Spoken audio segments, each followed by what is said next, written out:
It is so great to have you with us.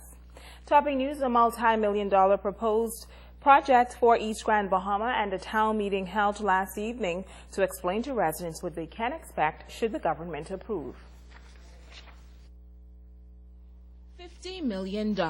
That's how much the Nassau Island Development Company is proposing to invest in harvesting and manufacturing aragonite in East Grand Bahama. Officials of the 100% Bahamian-owned company met with residents of East Grand Bahama during a town meeting to explain its plan to lease Great Burses Key, also known as Burrows Key, located off the southern tip of East. James Stover first explained to residents what aragonite is. Oolitic aragonite is a naturally occurring calcium carbonate mineral precipitating from Bahamian waters. What that means is this material precipitates fairly on a daily basis. It accumulates yearly in the millions and millions of tons. Most of the material that is accumulated gets transported to the deep waters surrounding the Bahamas. Nassau Island Development Company executives telling residents that they have submitted a proposal to the government for this project. A project they say will create long-term employment for hundreds of Bahamians. The company also sought to allay environmental concerns with the project by bringing in an independent group to also speak with residents. Stover says while there will be some dredging, it will be minimal for this location and type of project. This will use traditional dredging equipment to dredge our material, or to dredge for the entrance channel and turning basin for the project. Now, as far as dredging, this type of dredging is concerned, again, the location was very critical because of where it lies in proximity to deep water. Thus, we were able to really cut down, minimize dredging impacts due to the island's position to deep water. Also discussed was the many uses of aragonite. If any of you were to have heartburn, and I know that you take the Tums and the various types of aspirins, well, guess what? It comes from aragonite. And at the end of the session, you'd have an opportunity to actually feel this. But it goes from the rough stages and it's processed based on what it is it's going to be used for to these types of things. A lot of you are using baby powder. That's where it's coming from, the aragonite. From a construction standpoint, we all know that the majority of the homes that are now being constructed are being constructed with sheetrock. But we have something that will be even better than sheetrock. It's lighter than sheetrock, so you don't have to wait to bring it in on a ship. It can be brought in by plane, and it's plastic. Now, Member of Parliament for East Grand Bahama, Peter Turnquest, attended the meeting last night. He says some residents voiced their concern, noting that the area for the proposed investment is a fishing ground in the east. Company involved, Nassau Island Development, was not able to provide an EIA at this time because it has not been done, as I understand it. There's been some mention of a scoping document, and we're not exactly sure what that is, but they could not provide us with any kind of scientific data to see whether these two activities are in fact compatible.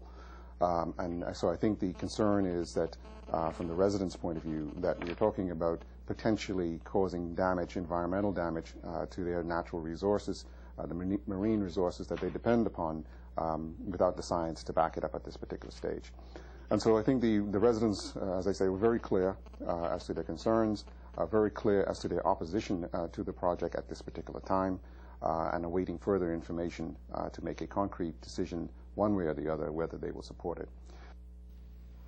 Turnquest says the residents have an open mind about the project and are just waiting for a better understanding on what is being proposed.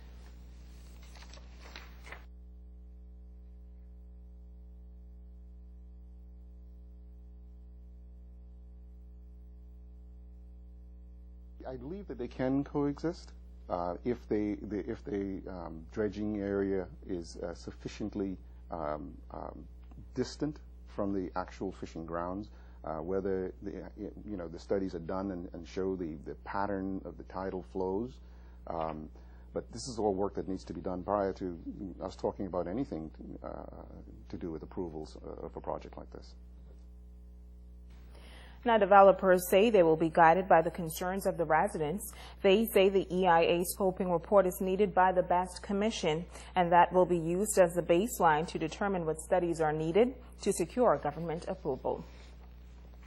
The Grand Bahama Port Authority applauding Prime Minister Perry Christie and the members of their cabinet on the decision to roll back the new customs and other fees levied in the 2013-2014 budget. During his national press conference on Tuesday, the nation's leader told the media that the government decided to withdraw the taxes in the best interest of the Grand Bahama economy. In a press statement, the Port Authority expressed gratitude to the Prime Minister for his extensive personal attention, stating that rolling back the taxes will assist major entities to expand their involvement in Grand Bahama and create hundreds of jobs on the island.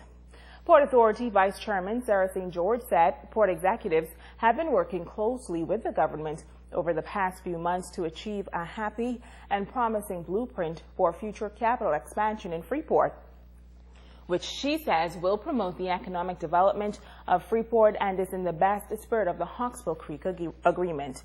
St. George says that the Port Authority is pleased, and going forward she is confident that all discussions will be in the same vein and as productive and definitive as this recent decision.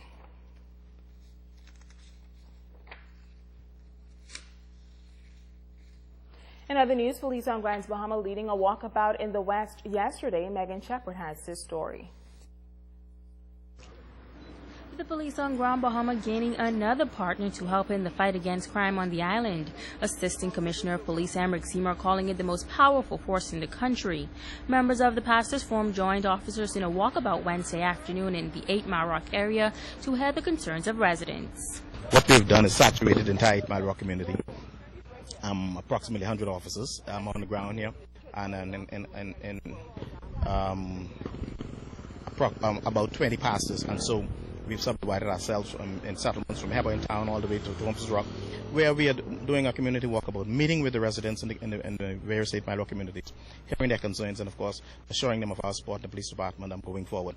And so this partnership is a very important one, because I think we've joined forces with the most we've joined our efforts with the most powerful force in the community, in the country, and that's the church. Coordinator of the Pastors Forum, Pastor Wilbur Outen, says they have had a long-standing relationship with the police force. He says he believes crime is a community issue and that everyone must come together and do their part. I think the solution to that problem is really a community-wide involvement of all of us. And crime is not only a police issue, it's a community issue. And that's why we believe it's the involvement of ourselves along with law enforcement. We can really combat some of the challenges that we're having. And so today we decided to join them to just do a walkabout, to meet some of the residents and hear some of their concerns, so that in partnership with ourselves and the police, we can kind of try to come up with a collective response to what is shared with us today. ACP Seymour is calling on residents to continue to do their part in eradicating what police calls the small elements of criminality affecting society. A police service can only be as strong as the community wants it to be. Okay, we've gotten excellent support from members of the public in recent times, which have us in the position where we are. And so we want to ask members, encourage members of the public to continue to give those support. Crime is a concern of the police department. Crime is a concern of should be the concern of every law-abiding citizen. We will do our best to prevent and detect crime, as is our mandate. But as I said, we cannot do it alone. Megan Shepard, ZNS Network News. In other news, convicted child molester Andre Burbal expected back in court tomorrow to learn his fate after a jury convicted him earlier of 2 counts of unnatural sex with an underage boy. The 51-year-old Trinidadian was sentenced to 35 years in prison back in 2011 after a jury found him guilty of 6 counts of unnatural sex with 2 of his underage Grand Bahama male students. But that was overturned on appeal and a retrial ordered. During the retrial, the court heard testimony from the alleged victim, the victim's mother, and the police investigator on the case. However, Burbal chose not to take the stand in his own defense. Darrell Taylor prosecuted the case. Ramona Farkason Seymour defended Burbal. Stay with us. The Bahamas Tonight, the Northern Edition, continues right after this.